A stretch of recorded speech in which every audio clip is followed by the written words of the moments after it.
था कि 2021 के चुनाव के बाद जो हिंसा हुई थी, इतनी भयंकर हिंसा हुई थी, 300 से अधिक लोग उसके मारे गए थे, महिलाओं का बलात्कार हुआ था, बच्चों को उठवा लिया गया था।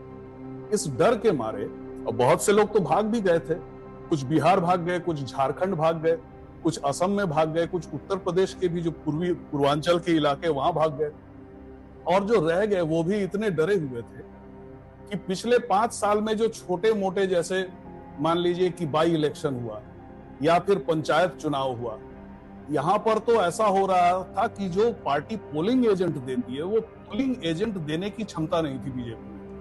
प्रधानमंत्री नरेंद्र मोदी का जो सबसे पहला भाषण ब्रिगेड परेड ग्राउंड से, जिसमें 10 लाख से भी ज्यादा लोग आए थे, उसमें प्रधानमंत्री की जो भाषा थी वो इतनी कॉम्बैटिव थी, इतनी आक्रामक भाषा थी कि उससे स्पष्ट हो गया।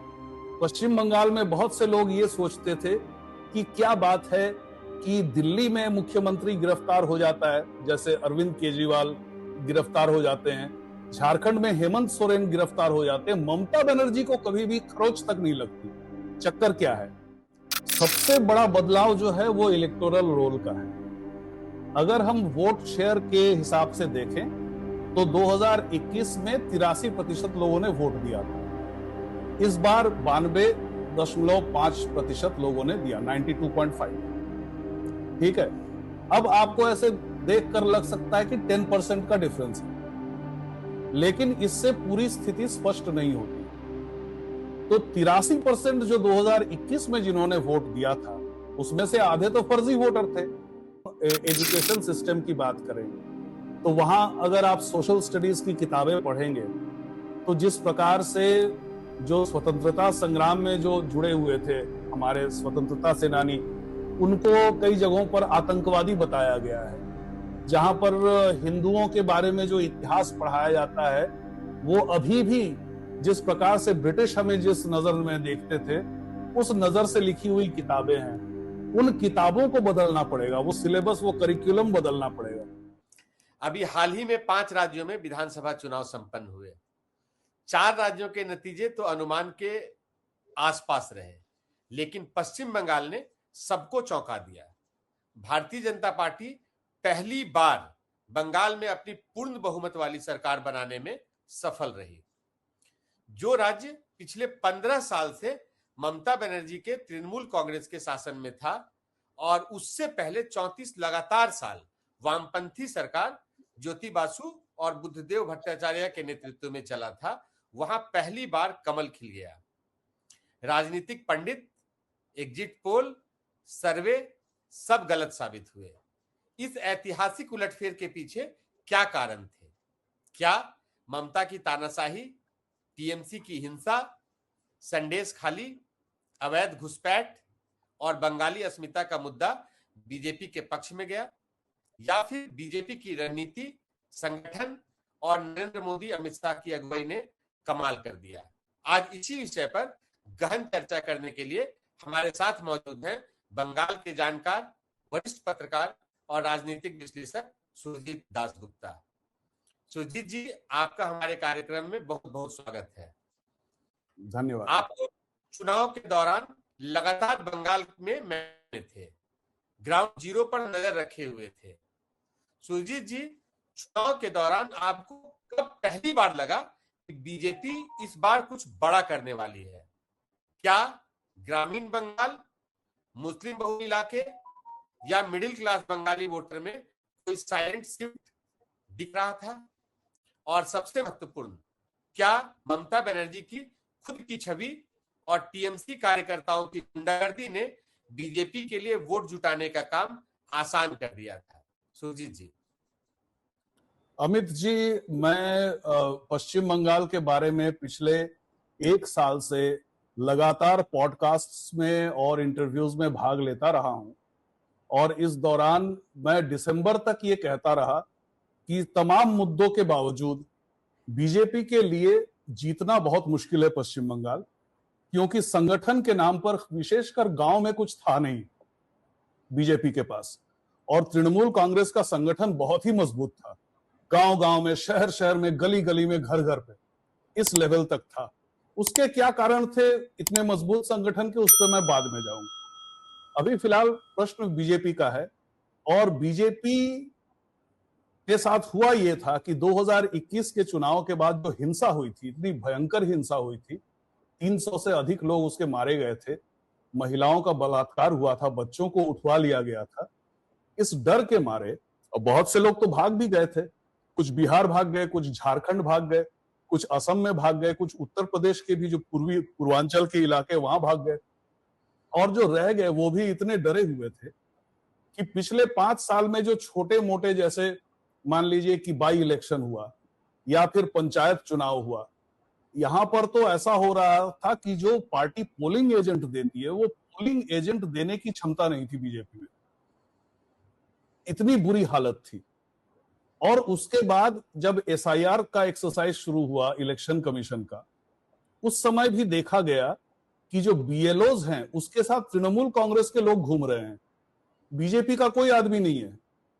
मतलब अगर इलेक्टोरल रोल में कटौती भी हो रही है, कुछ उसमें संशोधन हो रहा है, तो उसमें बीजेपी का कोई कंट्रोल ही नहीं है। तो ये सब देखकर मैं दिसंबर तक ये कह रहा था कि बीजेपी के लिए बहुत मुश्किल है जीतना।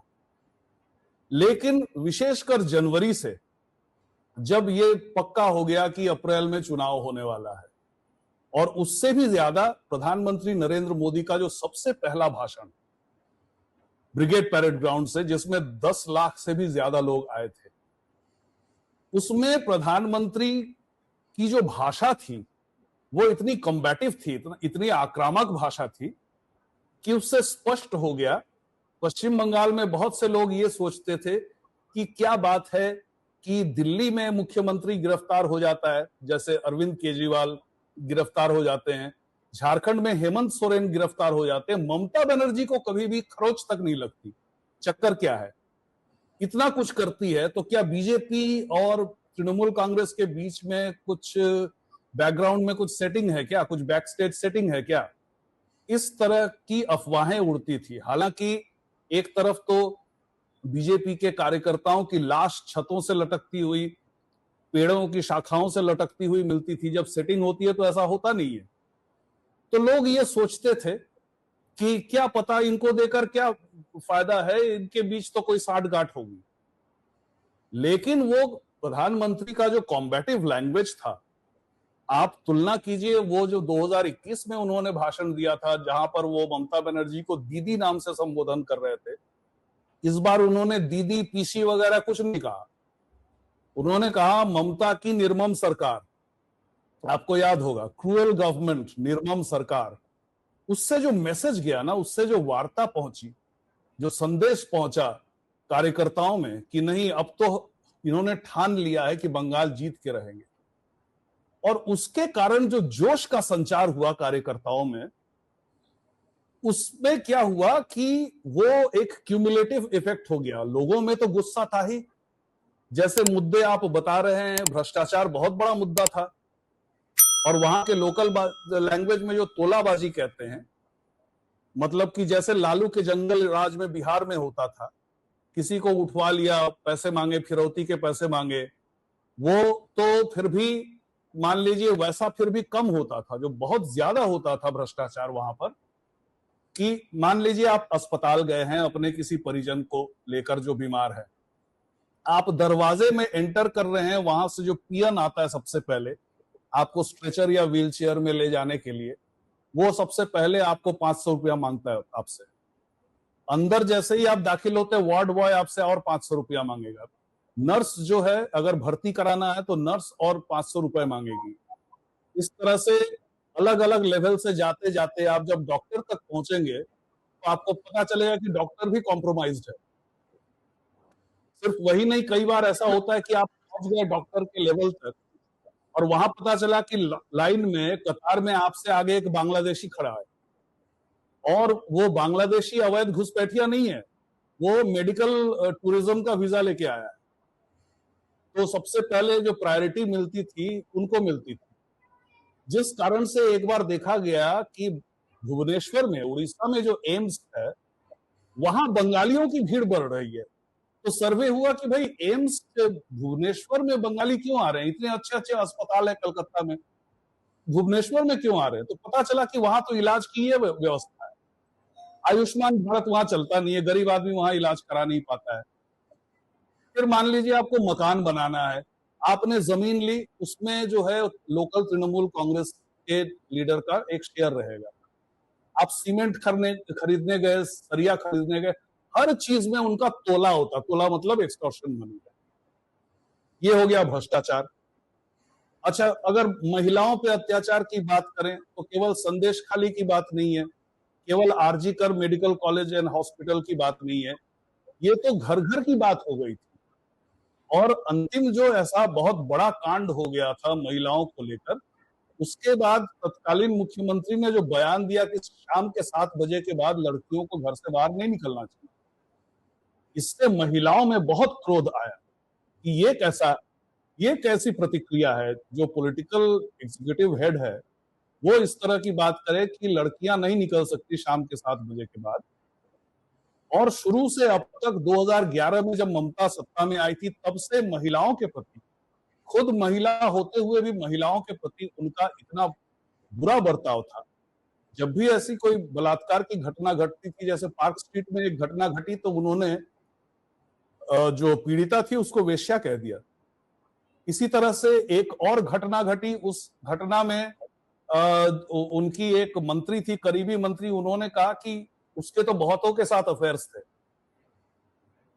एक और घटना घटी जिसमें उन्होंने पीड़िता को दुष्चरित्र कह दिया। तो इस प्रकार से जो इंग्लिश में हम लोग विक्टिम शेमिंग कहते हैं, वो विक्टिम शेमिंग लगातार हो रहा था। उसके बाद देखिए हिंदू मुसलमान का प्रश्न। हिंदू मुसलमान के प्रश्न में एक तो लोकल मुसलमान है, एक घुसपैठिया मुसलमान है। और जिस प्रकार से हिंदुओं के जितने भी पर्व हैं, और बंगाल में सबसे बड़े 2 पर्व दुर्गा पूजा और सरस्वती पूजा। दुर्गा पूजा में हर साल जब विसर्जन का समय होता था, तो उस समय बोला जाता था कि आप लोग वेट कीजिए, इंतजार कीजिए, पहले मुहर्रम के जुलूस को निकल जाने दीजिए, उसके बाद आपका विसर्जन निकलेगा। इसी प्रकार से सरस्वती पूजा के दौरान बोला जाता था कि आज मोहम्मद साहब का जन्म हुआ था, उनका जन्म दिवस मनाया जाएगा स्कूलों में, और काफिरों का ये सरस्वती पूजा वगैरह नहीं होगा। तो ये सारा कुछ मिलाकर, और ऊपर से जो जिसको नंबर 2 माना जाता है इसमें तृणमूल कांग्रेस में, अभिषेक बनर्जी, जो इनके भतीजा हैं ममता बनर्जी के, उनकी भाषा इतनी गंदी थी, ऐसे गुंडों की भाषा में बात करते थे। और चुनाव से पहले भी कई बार उन्होंने कहा कि 4 तारीख को दोपहर के 12 बजे के बाद हम आप लोगों को देख लेंगे। और ममता बनर्जी ने कही दिया था कि मैं अगर हिंदुओं को प्रोटेक्ट नहीं करती हूं तो मुसलमान उनका 12 बजा देंगे। ये उनकी भाषा थी। लेकिन ये सब जो मुद्दे थे ना, इन मुद्दों को चैनल करने के लिए एक पार्टी होनी चाहिए। उस पोजीशन में बीजेपी 2025 के एंड तक नहीं थी। वो जैसे ही प्रधानमंत्री ने भाषण दिया और उसके बाद लगातार उन्होंने कई और भाषण भी दिए, तो शुभेंदु अधिकारी हो, शमीक भट्टाचार्य हो, जो पुराने जो उनके अध्यक्ष थे दिलीप घोष हो, उन सब में जोश आ गया और कार्यकर्ताओं में जोश आ गया। और इस कारण से जब जनवरी से मैंने किसी भी पॉडकास्ट में भाग लिया, तब से मैं कहने लगा कि हाँ, अब तो संभावना है। और एक पॉडकास्ट में मैंने प्रेडिक्ट किया था कि 190 के ऊपर सीटें मिल सकती हैं। तो वो जो एक पॉडकास्ट था, वो पब्लिक डोमेन में है, लोग चेक कर सकते हैं, लेकिन मुझे भी आशा नहीं थी कि 200 से ऊपर सीटें चली जाएंगी। ये बीजेपी में भी किसी को आशा नहीं थी, एग्जिट पोल वालों का भी इसकी उम्मीद नहीं थी। तो लेकिन ये हमें जरूर पता था कि अगर बीजेपी जीतती है तो बड़े मार्जिन से जीतेगी, और अगर तृणमूल कांग्रेस रह जाती है तो वो भी बड़े मार्जिन से ही रहेगी। बीजेपी अगर नजदीक आ भी जाती है तो, या तो बहुत नजदीक आ जाए तो अलग बात है, लेकिन अगर 2021 जैसी स्थिति होती है तो कोई फायदा नहीं। जी नहीं, मैं जैसे इस बार जो विधानसभा का चुनाव हुआ और जो नतीजा आया, और पिछले बार जो विधानसभा का चुनाव और नतीजा आया, तो दोनों के जो समय में जो फर्क आया, मतलब मैं मान के चल रहा हूं कि जैसे बंगाल के लोग बताते थे कि जितने जितने जो भ्रष्टाचार का मुद्दा है, या जो घुसपैठिया का मुद्दा है, या जो दुर्गा पूजा का मुद्दा है, ये सारा मुद्दा पिछले विधानसभा चुनाव के पहले भी था। तो ऐसा बीजेपी का क्या रणनीतिक चेंज हुआ कि पिछला और इस बार के नतीजे में मतलब पूरा उलटफेर जो हो गया, 360 डिग्री का जो उलटफेर हुआ जी, ये पिछला से और अभी वाले में आप इसको कैसे तुलना करेंगे? सबसे बड़ा बदलाव जो है वो इलेक्टोरल रोल का है। अगर हम वोट शेयर के हिसाब से देखें तो 2021 में 83% लोगों ने वोट दिया था। इस बार 92.5% लोगों ने दिया, 92.5। ठीक है, अब आपको ऐसे देखकर लग सकता है कि 10% का डिफरेंस है, लेकिन इससे पूरी स्थिति स्पष्ट नहीं होती। तो 83% जो 2021 में जिन्होंने वोट दिया था उसमें से आधे तो फर्जी वोटर थे। और यही बात जो है, ये बीजेपी के कई लोग जो स्ट्रगल करते करते मतलब मर खप भी गए, उन्होंने आज का दिन देखा नहीं। वो बीजेपी के जो शीर्ष नेतृत्व हैं दिल्ली में बसे हुए, उनको समझाते समझाते थक गए थे कि इस तरह से आप बंगाल नहीं जीत सकते, क्योंकि जिस तरह से जो वहां लोकल लैंग्वेज में छप्पा वोट जिसको कहते हैं, एक तो मेन स्ट्रीम मीडिया के एक चैनल में दिखाया गया कि किस तरह से आज तक पश्चिम बंगाल में वोट हुआ करते थे। तो 2021 और 2024 बल्कि 2019 ये तीनों उन्होंने अपना फुटेज दिखाया, जहां पर कि एक आदमी बार बार घुस रहा है, उसके हाथ में स्याही भी नहीं लगाई जा रही है। जो जेन्युइन वोटर आ रहा है उसको बोला जा रहा है कि आपका वोट डल गया, वापस जाइए, घर जाइए। कोई एक बूढ़ी सी औरत आ रही है तो उसको पकड़ के, उसकी उंगली पकड़ के वही वोट डाल रहा है। कहीं पर यह देखा गया कि ईवीएम के जो बटन पर, जहां पर मतलब बीजेपी का बटन है, उसके ऊपर टेप लगा दिया गया है ताकि उसको दबाया ना जा सके। तो आप अगर मैथमेटिकली देखें, गणित के हिसाब से, अगर 83% में से आधे अगर फर्जी हैं, अगर 41.5 अगर फर्जी हैं, मतलब जो बाकी 41.5 रखे वही बार बार वोट दे रहे थे, मल्टीपल वोट दे रहे थे, फर्जी वोट। तो एक तो वो हट गए, उनको फर्जी वोट डालने नहीं दिया गया। एसआईआर के कारण बहुत से नाम कट गए ऊपर से। और जिन लोगों को वोट नहीं देने दिया जाता था, वो इस बार उन्होंने वोट दिया। तो इस कारण जो है ये 92.5% जो है वो 83 से केवल 9.5% ज्यादा नहीं है, वो जेन्युइन वोटर्स के हिसाब से कहीं ज्यादा है। एक तो डिफरेंस ये हो गया। दूसरा, आप कह रहे हैं कि 2021 में भी मुद्दे यही थे, बिल्कुल मुद्दे यही थे, लेकिन जैसा मैंने आपको कहा कि 2025 के एंड तक भी संगठन के नाम पर कोई बहुत मजबूत पोजीशन पे बीजेपी थी नहीं। और इसलिए भी, और साथ ही साथ जो सिक्योरिटी का प्रश्न है इस बार, जैसे सीएपीएफ के तहत जैसे सीआरपीएफ आता है, सीआईएसएफ आता है, आईटीबीपी आता है, असम राइफल्स आता है, इन सब की ये मतलब इतनी भारी संख्या में तैनात नहीं थे। इस बार एक प्रकार से आप देख लीजिए कि प्रेसिडेंट्स रूल ना होते हुए भी लगभग मतलब वर्चुअली प्रेसिडेंट्स रूल की तरह उस हालत में चुनाव करवाया गया। और इस तरह से अगर चुनाव नहीं करवाया जाता तो भाजपा का जीतना बहुत मुश्किल था। हमने इतने सारे सिक्योरिटी मेजर्स के बावजूद देखा कि फालता जो केंद्र है, जहां पर अभी मतलब शायद 21 को उनको डेट मिला है, मतलब रीपोलिंग होगी वहां पर, वहां किस तरह से बूथ के अंदर का दृश्य आपने देखा होगा, किस तरह से वोट मैनिपुलेशन हो रहा था, इतनी सावधानी के बावजूद, इतनी सुरक्षा के बावजूद।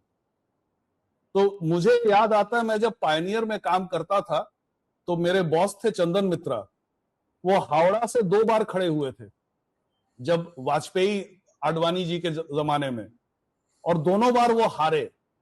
और दोनों बार हार के उन्होंने आकर जब अपनी समीक्षा दी अपने बीजेपी लीडरशिप को कि देखिए, वहां जब तक आप वोटर को सुरक्षा प्रदान नहीं करेंगे तब तक वो हिम्मत करके आपको वोट नहीं डालेगा।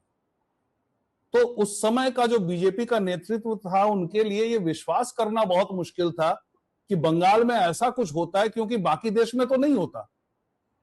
बिहार में भी हमने जब जब बैलेट लूट का जमाना था, तब भी हमने ऐसा नहीं देखा था कि ऐसे सिस्टमैटिक रिगिंग हो रही है।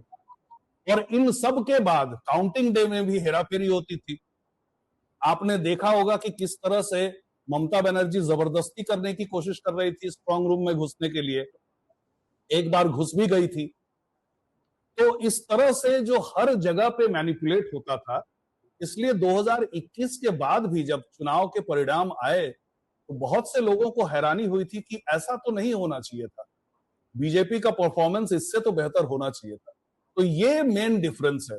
और सबसे बड़ा डिफरेंस देखिए, जो शुभेंदु अधिकारी ने अपने चुनाव के बाद जो बताया कि उनके भवानीपुर के सेंटर में जहां जहां जिन वार्ड्स में मुसलमानों का वर्चस्व है, उनकी संख्या ज्यादा है, वहां थोक के भाव में ममता को वोट पड़े हैं।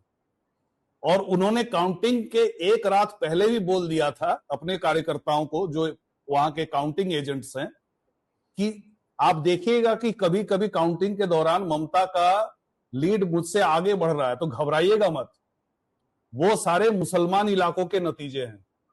जब जब हिंदू इलाके आएंगे मैं फिर से आगे बढ़ जाऊंगा। आप बस देखिए कि कोई धांधली ना हो। तो इस तरह से जब जिस तरह से मतलब मुसलमान पोलराइज्ड हुए, उतना ही हिंदू भी पोलराइज्ड हुआ। पहली बार ऐसा हुआ कि 70 से 80% हिंदुओं ने बतौर हिंदू अपने आप को हिंदू समझ के वोट दिया। और उधर से मुसलमानों का वोट खासकर 3 जिलों में, मुर्शिदाबाद, मालदा और उत्तर दिनाजपुर, बट गया। उनका वोट बट गया। तृणमूल को सबका सब नहीं पड़ा।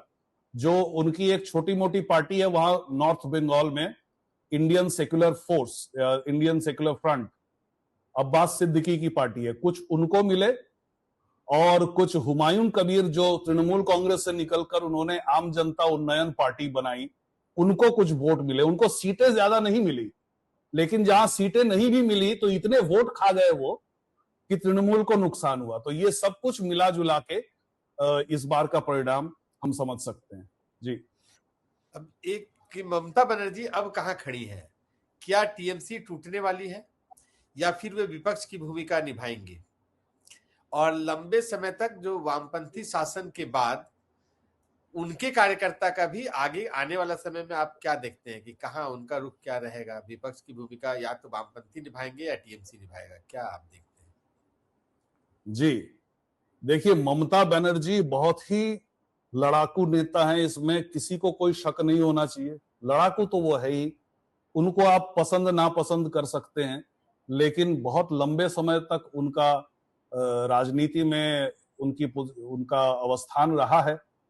और हमने देखा 90 के दशक से मार खाते हुए उनके पास लगभग दो बार लगभग जानलेवा उन पर हमला हुआ सीपीएम के जमाने में। और 2011 में जब वो चुनी गई तो वो इसलिए चुनी गई क्योंकि मैदान में और कोई था ही नहीं।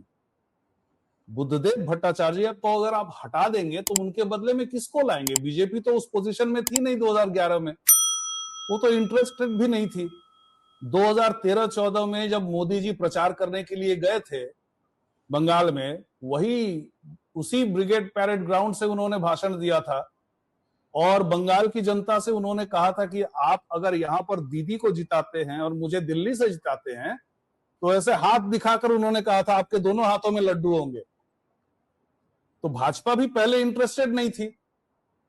2016 में उसने शुरुआत किया। तो वो ममता के जीतने के पीछे एक ही कारण था 2011 में कि वो अकेली मैदान में खड़ी थी, विकल्प के नाम पर और कोई था नहीं। लेकिन उससे पहले जो 34 साल का आपने सीपीएम रूल की जो आपने बात की, उस दौरान जो खासकर वहां का जो भद्र लोग जो है ना, उनके बीच में जो लोग कांग्रेस सपोर्टर भी हैं, क्योंकि वहां बाइपोलर फाइट होती थी, बीजेपी थी नहीं और कांग्रेस उस वक्त टूटी नहीं थी, सिर्फ कांग्रेस थी, तृणमूल कांग्रेस थी नहीं। तो हम लोग, हमारे जैसे जो भद्र लोग हैं, हम लोग आपस में डिस्कस करते थे कि चलो मान लिया सीपीएम बहुत खराब है, तो इसको हटा के किसको लाएं? ममता को लाएं। आज आप ममता की जो भाषा देखती है, भाषा आप सुनते हैं और उसको सुन के विचलित हो जाते हैं कि ये कैसी गंदी भाषा है, सड़क छाप भाषा है। वैसी भाषा उनकी शुरुआत से रही है, इसलिए हम लोगों को संकोच होता था कि ऐसे व्यक्ति को कैसे वोट दे दें। ये तो बंगाली का जो परिचय होता है, नरम स्वभाव का होता है, शालीन व्यवहार होता है ना, उसकी बहुत अच्छी भाषा होती है। ये सब गुण ममता में कभी नहीं थे। ऐसा नहीं है कि वो मतलब मुख्यमंत्री बन गई तो उद्दंड हो गई इसलिए उनकी भाषा बिगड़ गई। वो पहले से उनकी राजनीति और उनकी भाषा दोनों सड़क छाप है।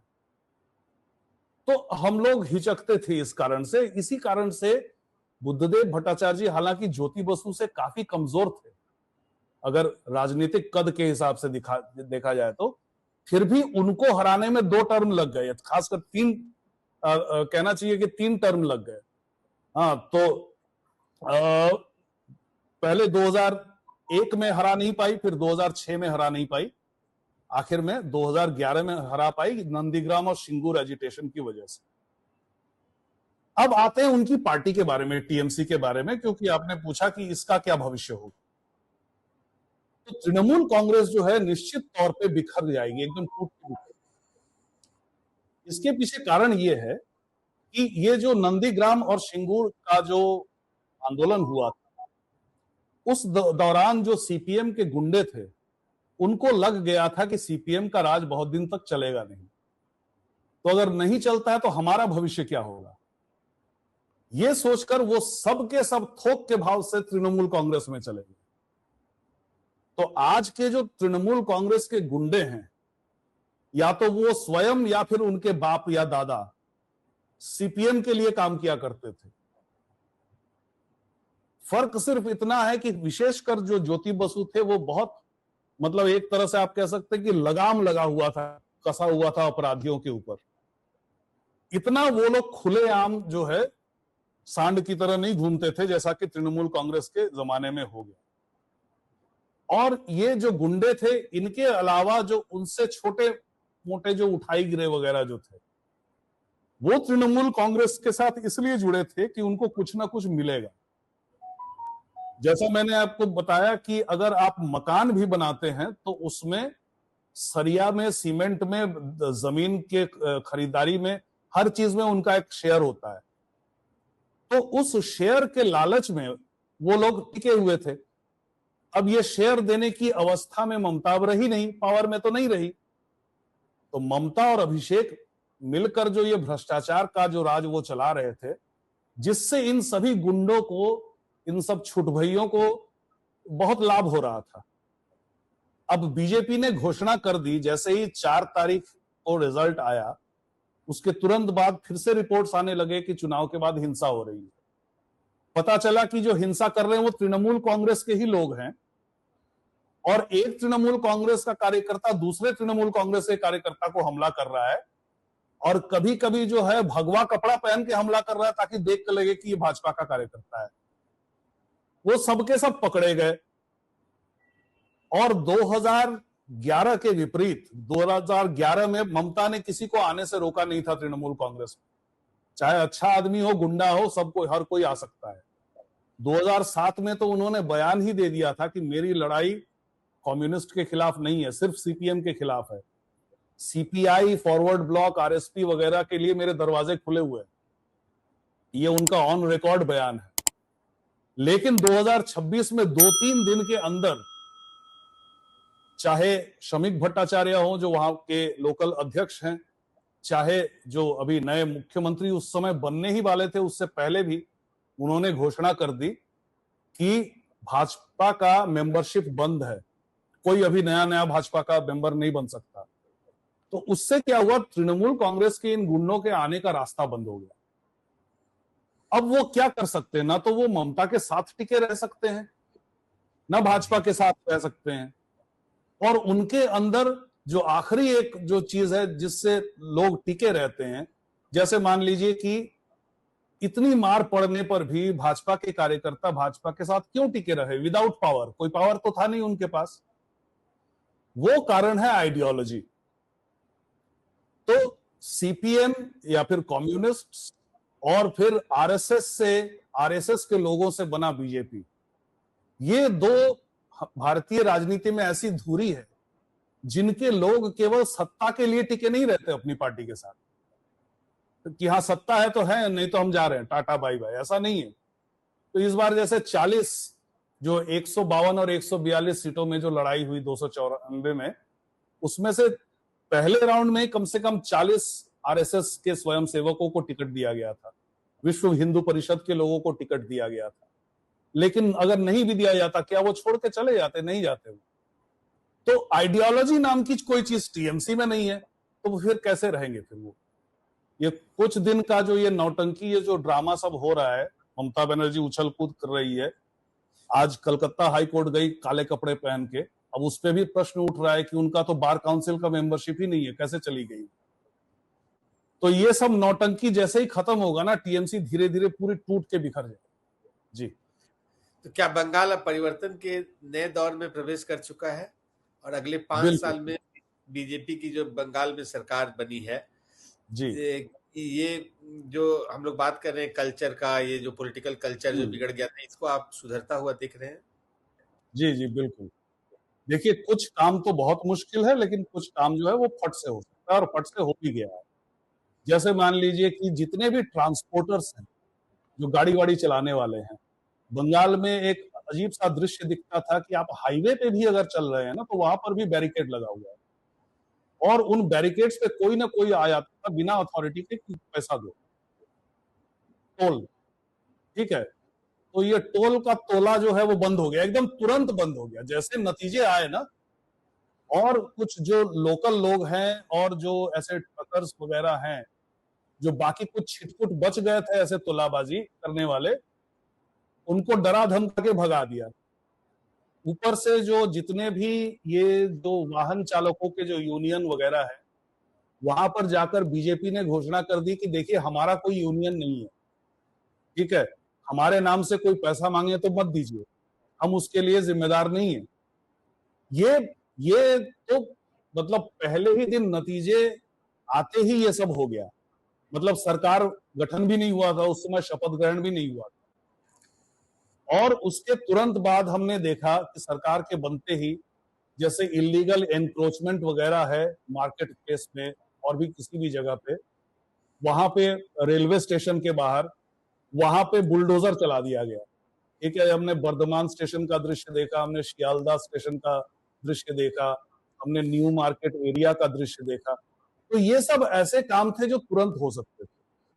जो दूरगामी परिणाम जिनके होंगे, ऐसे काम करने में समय लगेगा। जो कल्चर बदलने वाली जो बात है ना, हिंदू जैसे डरा हुआ था, और विशेषकर बंगाल का हिंदू, मैं हमेशा ये कहता हूं देश के बारे में जब चर्चा होती है, तो दो हमारे ऐसे राज्य रहे, एक तो है पश्चिम बंगाल और एक है तमिलनाडु, जहां रोजमर्रा की जिंदगी में आप देखेंगे तो लोग बहुत ही ज्यादा धार्मिक, लेकिन वो जो उनका जो धर्म में जो आस्था है, जो निष्ठा है, वो राजनीति में मतलब रिफ्लेक्ट नहीं करता है, वो दिखता नहीं है। वहां लगता है कि सब सेक्युलर है। तो ये सत्ता परिवर्तन के कारण अब क्या होगा कि ये जो आपने आज तक केवल सामाजिक स्तर पे देखा था कि बंगालियों का कोई भी लोकेलिटी होता है तो वहां पे एक कालीबाड़ी होती है, वहां पर एक हरि सभा होता है जहां पे कि कीर्तन किया जाते हैं चैतन्य महाप्रभु के उस सेक्ट के अनुसार, ये सब केवल सामाजिक स्तर पे था। लेकिन वो जिस प्रकार से जय श्री राम का नारा जो है वो एक राजनीतिक नारा भी बन गया, उसी प्रकार से ये जो धार्मिक आस्था है और उस पर चोट करने से लोगों की क्या प्रतिक्रिया हो सकती है, ये राजनीति में भी आ जाएगा, जो अभी तमिलनाडु में आना बाकी है, वहां पर नहीं आया है। लेकिन इसके बहुत ही मतलब ये एक स्लो प्रोसेस है। इसमें देखिए जैसे अगर हम एजुकेशन सिस्टम की बात करें तो वहां अगर आप सोशल स्टडीज की किताबें पढ़ेंगे तो जिस प्रकार से जो स्वतंत्रता संग्राम में जो जुड़े हुए थे हमारे स्वतंत्रता सेनानी, उनको कई जगहों पर आतंकवादी बताया गया है। जहां पर हिंदुओं के बारे में जो इतिहास पढ़ाया जाता है वो अभी भी जिस प्रकार से ब्रिटिश हमें जिस नजर में देखते थे उस नजर से लिखी हुई किताबें हैं। उन किताबों को बदलना पड़ेगा, वो सिलेबस, वो करिकुलम बदलना पड़ेगा, तब जाके ये जो एक बहुत बड़ा जो एक मास बन गया ना लेफ्टिस्ट थिंकर्स का, उसमें बदलाव आएगा। क्योंकि थिंकर की जो थिंकिंग है वो तो स्कूल लेवल से ही शुरू होती है। बाद में जाके कॉलेज लेवल पर जाकर वो आइडियोलॉग बन जाता है, डिमोगॉग बन जाता है, बहुत बड़ा एक भाषण देने वाला बन जाता है। तो उसको जड़ से काटना, इसमें समय लगेगा। लेकिन मुझे विश्वास है कि जिस प्रकार के लोग बीजेपी के टिकट से चुनकर आए हैं उनमें बहुत सारे शिक्षित लोग भी हैं। उनमें से किसी का नाम अभी सारे पोर्टफोलियोज डिस्ट्रीब्यूट नहीं हुए हैं, लेकिन एजुकेशन मिनिस्ट्री का और कल्चरल मिनिस्ट्री का, इन दोनों का बहुत बड़ा एक रोल होने वाला है अगर बंगाल को बदलना है तो। क्योंकि ये जो बंगाल जो इतना बाहर से लोगों को जो दिखता है ना कि लेफ्टिस्ट एक स्टेट है, यहाँ के लोग लेफ्टिस्ट हैं, ये रातों रात नहीं हुआ। बहुत मतलब शताब्दियों से उनकी ब्रेन वॉशिंग हुई है। सबसे पहले वहां पर जैसे पूरे देश में गुप्त साम्राज्य था, मौर्य साम्राज्य, गुप्त साम्राज्य, वो जब गया तो पाल साम्राज्य आया। उस समय जो है at the expense of Hinduism, Buddhism को प्रमोट किया गया। ठीक है, अब आप देख सकते हैं जैसे भारत के चारों तरफ जो मुसलमान देश हैं, पाकिस्तान, बांग्लादेश वगैरह, वहां पर पहले बुद्धिज्म आया था, उसके बाद इस्लाम आया। हिंदुइज्म से डायरेक्ट इस्लाम नहीं आया। तो उसी प्रकार से बंगाल में भी जो पहले बुद्धिस्ट बने थे वो मुस्लिम्स बन गए, उसके बाद मुसलमान राज शुरू हुआ, उसके बाद ब्रिटिश लोग आए जिन्होंने कहा कि आप जो कुछ भी आपकी मान्यताएं हैं सब सुपरस्टिशन है, तो बैकवर्ड लोग हैं, आपकी मानसिकता रिग्रेसिव है। इस तरह से मतलब फिर ब्राह्मो समाज आ गया। तो ब्रेन वॉश करते करते करते करते जब तक कम्युनिस्ट का समय आया, वो एक तरह से ब्रीडिंग ग्राउंड बन गया था लेफ्टिज्म के लिए। इसको दूर करने में बहुत समय लगेगा, लेकिन शुरुआत हो सकती है अभी। और भी कुछ बदलाव हो सकते हैं जो तुरंत या फिर मीडियम टर्म में हो सकते हैं। जैसे जो बीएसएफ को 500, 550 या 580 किलोमीटर का जो बॉर्डर एरिया है उसको फेंसिंग के लिए जो जमीन चाहिए थी वो नहीं मिल रही थी, उसका ऑर्डर जारी हो चुका है, वो जमीन अब मिल जाएगी। घुसपैठ में कमी आएगी।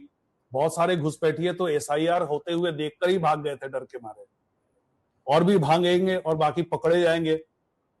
तो इस प्रकार से मुझे लगता है कि अगर 5 से लेकर 15, 20, 25 साल तक बीजेपी को लगातार मिला, जिसकी संभावना प्रबल है क्योंकि अगले चुनाव तक टीएमसी बिखर जाएगी और सीपीएम वापस उस मजबूती के पोजीशन पे नहीं आएगी, तो निश्चित तौर पे भाजपा जो है वो बंगाल का स्वरूप बदल सकती है।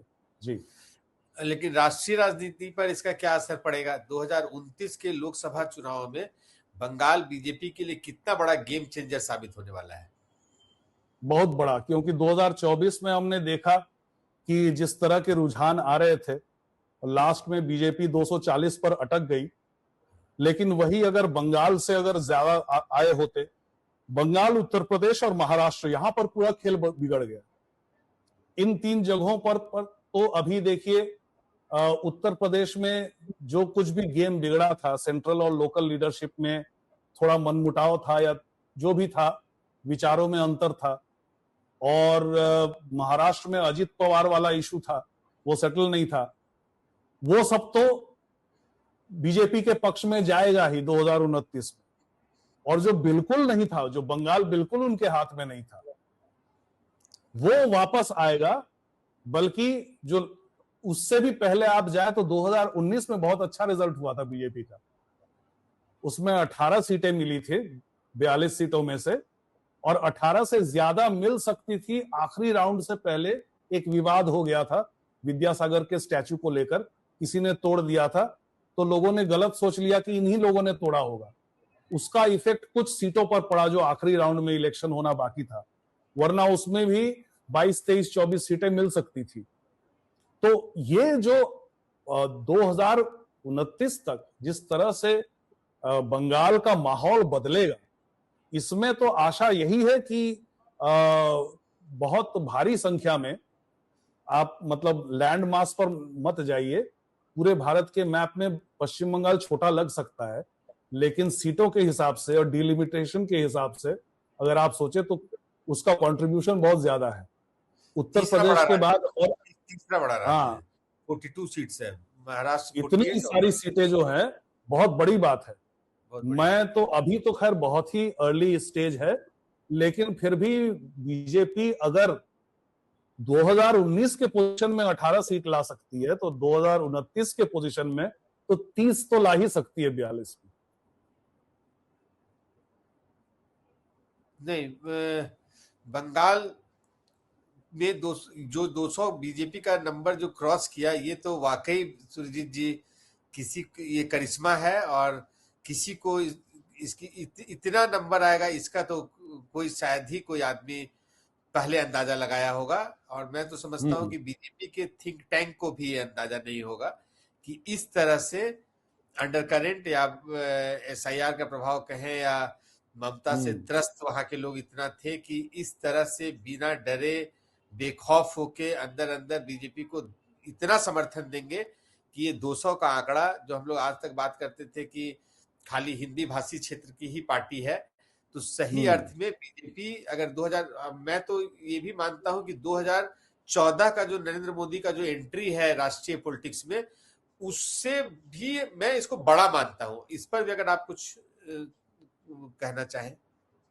जी, मुझे लगता है कि बीजेपी भी यही मानती है, और इसीलिए जो जिस प्रकार का त्योहार जैसा मनाया जा रहा है बीजेपी में, आप देख रहे हैं कि कई राज्यों में चुनाव हुए लेकिन बंगाल की जितनी बात हो रही है उतनी बात और किसी राज्य की नहीं हो रही है।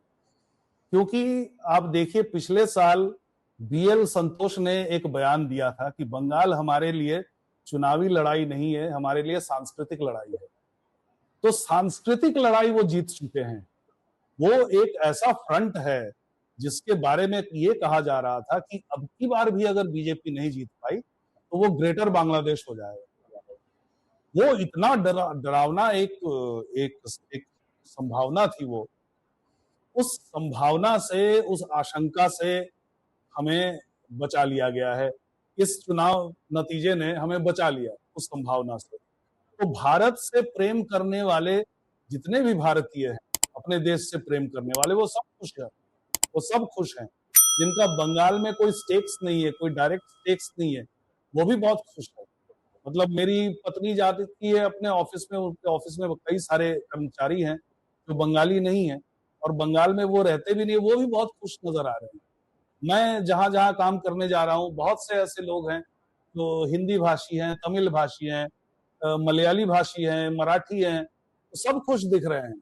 तो उस नजर से आप अब देखें तो 2014 का जो चुनाव है वो जीतना इसलिए आवश्यक था क्योंकि यूपीए सरकार के दौरान एक देश में अंधेरा सा, एक निराशा सी एक छाई हुई थी। उससे बाहर निकलना बहुत आवश्यक था। जबकि ये जो लड़ाई है ये सांस्कृतिक लड़ाई है, और सांस्कृतिक लड़ाई, सभ्यता की लड़ाई जो है वो लॉन्ग टर्म होता है, वो शॉर्ट टर्म नहीं होता है। मतलब आपने देश के एक और हिस्से को कश्मीर बनने से रोक लिया है, वहां के हिंदुओं को पलायन करने से आपने रोक लिया है, और वहां ह्यूमन राइट्स वायलेशन जिस प्रकार से बहुत बड़े पैमाने में हुआ करता था उस पर आपने अंकुश लगा दिया है। तो इस कारण से, इन सारे कारणों से ये समझना, ये आकलन बिल्कुल सही है कि ये चुनाव की 2026 पश्चिम बंगाल चुनाव के नतीजे वो 2014 के लोकसभा चुनाव के नतीजों से भी ज्यादा महत्वपूर्ण है। जी। लेकिन विपक्ष जो है सामूहिक रूप से जितनी भी विपक्षी पार्टियां हैं वो इतना भयावह, बंगाल अगर वास्तविक ये स्थिति था तो कभी विपक्ष इसको सीरियस क्यों नहीं लिया? मतलब वो अभी भी बीजेपी का वही जो आरोप उनका बीजेपी पर लगता है कि आप धर्म के नाम पे पोलराइज कर रहे हैं और कहीं ना कहीं आप वोट बैंक पॉलिटिक्स करते हैं, आप असली हिंदू हित वाले नहीं है। लेकिन बंगाल का ये स्थिति पर कभी भी कोई विपक्ष का कभी भी कोई नेता या कोई पार्टी, माइनस ममता बनर्जी तो चलो वहां रूलिंग पार्टी थी, लेकिन बाकी लोग भी चुनाव प्रचार में ममता के लिए गए प्रचार करने के लिए, लेकिन उन्होंने कभी ऐसा ये कंसर्न जो है, जो आप एज ए बंगाली कंसर्न बोले या जो जो बंगाल का जानकार है या जिसका इंटरेस्ट है, उन लोग जो कंसर्न दिखला रहे, तो ऐसा विपक्ष क्यों क्यों चूक रही है, या क्या आपको क्या लगता है इसके पीछे? देखिए, इसके बहुत सारे फैक्टर्स हैं इसके पीछे। सबसे पहला फैक्टर तो ये है कि नॉर्थ इंडिया में एक बंगाल, केवल नहीं, बंगाल और दक्षिण भारत में दोनों को जोड़ूंगा और कुछ हद तक नॉर्थ ईस्ट को भी आप जोड़ सकते हैं।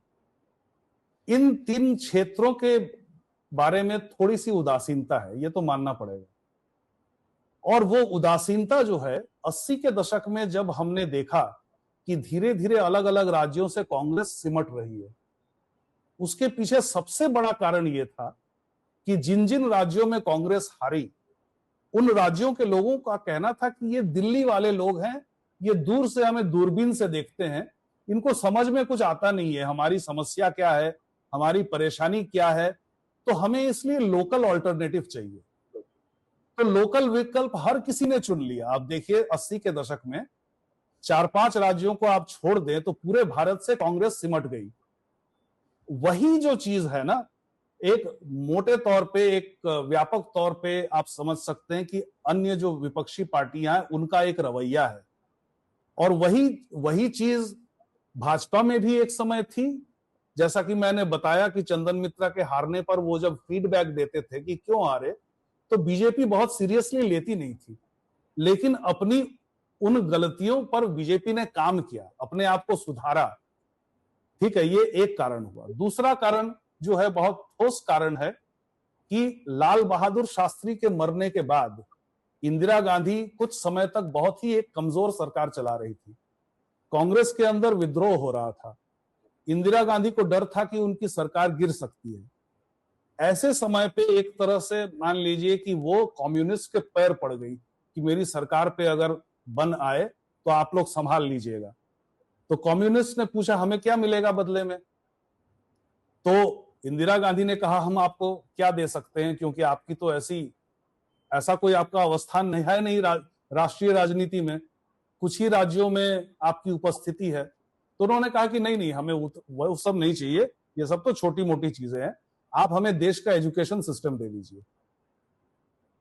तो नूरुल हसन कमेटी बनाई गई 1969 में।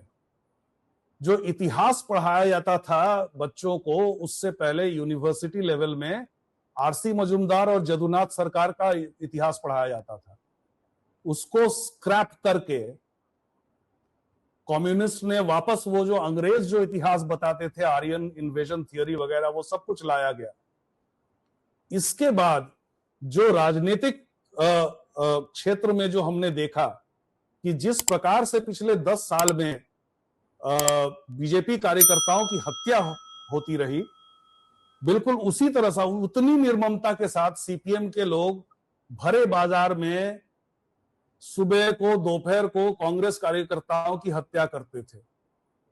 और न तो इंदिरा गांधी और न ही राजीव गांधी का इस पर कोई असर पड़ा, ऐसे कि पीवी नरसिम्हा राव ने भी कुछ भी नहीं किया।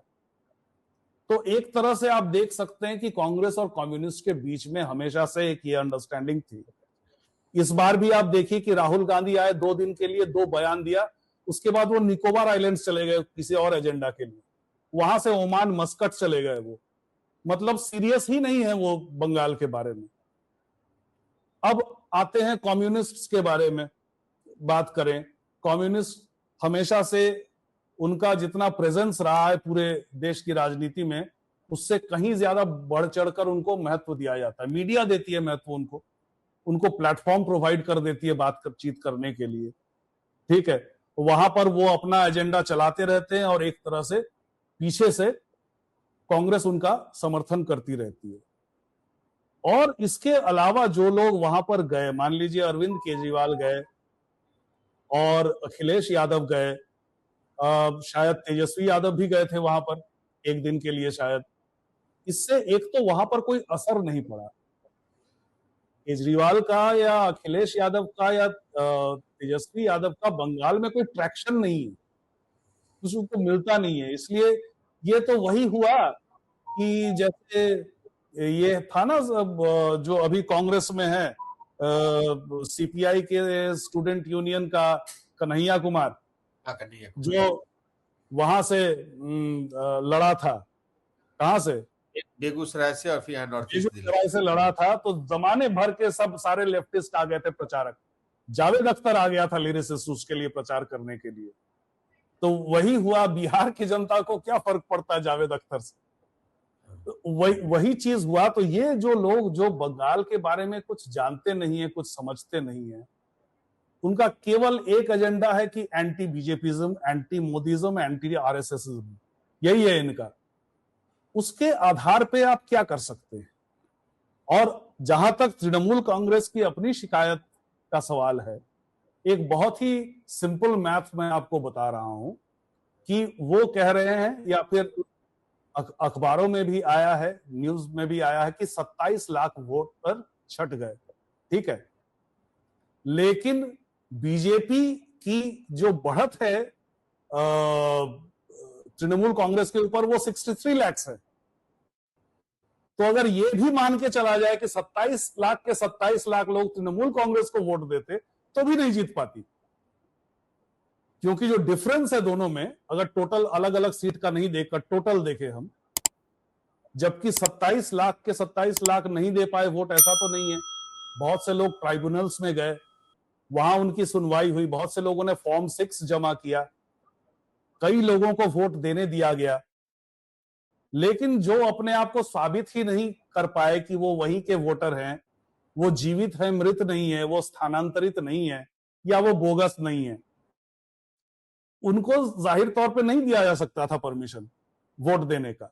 जैसे एसआईआर एक्सरसाइज में कुछ ऐसे मतलब हास्यास्पद उदाहरण सामने आए। एक परिवार में 308 बच्चे, सोचिए, उसको अगर आप मुसलमान भी मान लीजिए, ये भी मान लीजिए उसकी 4 बीवी है, 4 बीवी भी 308 बच्चे पैदा नहीं कर सकती। एक ऐसा और उदाहरण आया कि एक 42 साल का आदमी, उसका 32 साल का बेटा और 22 साल का पोता, हो सकता है क्या, वो 10 साल में, मतलब कि वो जब 9 साल में वो जब 9 साल का था तो उसकी पत्नी गर्भवती हो गई।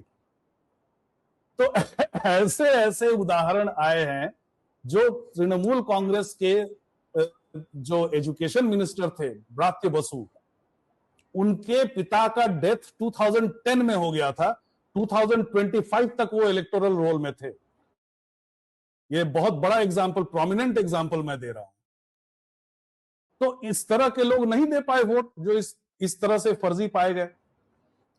इसलिए अगर विपक्ष के लोग कह रहे हैं, मतलब बिना कुछ सोचे समझे तृणमूल कांग्रेस की ताकत बढ़ाने की कोशिश कर रहे हैं, या तो वो बंगाल को जानते नहीं है, बंगाल के बारे में सीरियस नहीं है, या फिर उनके तर्क में कोई दम नहीं है। जी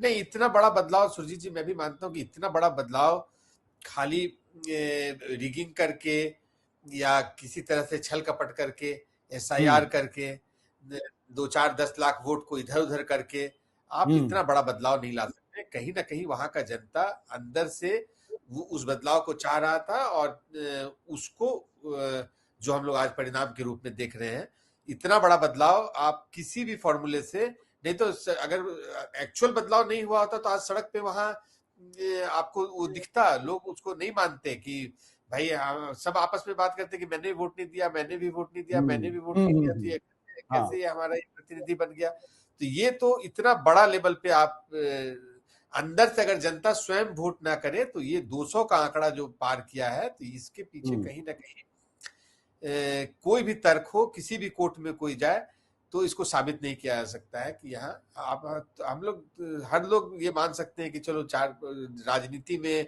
या सत्ता के लिए लोग थोड़ा छल कपट करते होंगे, कुछ ना कुछ वोट इधर उधर रिगिंग होता होगा, कुछ वोट खरीदा जा सकता है, कुछ इधर किया जा सकता है, लेकिन इतना बड़ा पैमाना पे आप 200 का आंकड़ा तो पार नहीं कर सकते हैं। बिल्कुल बिल्कुल। और अब ये भी देखिए, ये जो एसआईआर पर इतनी शिकायतें, जो बिहार में भी कुछ लोग शिकायत कर रहे थे, और भी अन्य अन्य जगहों पर आपने देखा कि कहीं पे कांग्रेस जुलूस निकाल रही है। आपने ममता बनर्जी को बंगाल में देखा कि वो धरने पे बैठ गई थी चुनाव से पहले। लेकिन ऐसे सारे प्रदर्शनों में हमने कभी नहीं देखा कि आम आदमी, जिनके नाम कट गए हैं वो जुलूस में शामिल हुए हैं या धरना में शामिल हुए हैं। केवल पार्टी के लोग बैठे हुए या मार्च करते हुए दिखते हैं। तो इससे भी विश्वसनीयता कम हो जाती है कि जिन लोगों का आप प्रतिनिधित्व कर रहे हैं वो कहां है। आप तो केवल पार्टी के लोग हैं और वो सामने की कुर्सियां खाली पड़ी हुई है, जहां मैदान में आप टेंट लगा के बैठे, वहां सामने कोई आया ही नहीं है। बड़े लंबे समय तक तृणमूल कांग्रेस के प्रचार में देखा गया ऐसे कि ममता बनर्जी जिन जिन जनसभाओं में उन्होंने पार्टिसिपेट किया, अक्सर ये होता था कि जो कैमरा है वो उन्हीं को दिखाता रहता था, घुमाकर कितनी जनता आई है सुनने के लिए ये नहीं दिखाते थे। एक बार वो आई भाषण देने में अपने ही केंद्र में भवानीपुर में और बोली कि शुभेंदु की माइक की आवाज यहां तक आ रही है, मैं ऐसे डिस्टर्ब में मैं स्पीच नहीं दे सकती, मुझे क्षमा कीजिए, मैं जा रही हूं। बाद में जब कैमरा घूमा तो पता चला कि पूरा साफ था, कोई था ही नहीं, कुर्सियां खाली पड़ी हुई थी और पीछे तो लोग थे ही नहीं। तो वो एम्बैरेसमेंट से बचने के लिए चली गई। वो बड़े समय से ये हो रहा था कि उनकी सभाओं में और अभिषेक बनर्जी की सभाओं में भीड़ नहीं हो रही थी। तो ये अपेक्षित था, लेकिन हाँ इतना बड़ा स्केल सीट के हिसाब से वो अपेक्षित नहीं था। जी नहीं, तो हम लोग बहुत लंबा हम लोग का बातचीत हुआ, फिर दोबारा होगा। बहुत बहुत धन्यवाद सुरजीत दास जी गुप्ता जी आपका। आपने विस्तार से बंगाल के इस राजनीतिक भूकंप में शब्द का इस्तेमाल करूंगा, भूकंप को समझाया। और दोस्तों, यह चुनाव सिर्फ एक राज्य का नहीं बल्कि बंगाल की राजनीति के 50 साल के इतिहास का टर्निंग पॉइंट है। आप क्या सोचते हैं, कमेंट में जरूर बताएं। क्या बंगाल में असली परिवर्तन आएगा या फिर पुरानी ताकतें वापस लौटेंगी? जय हिंद। अगले एपिसोड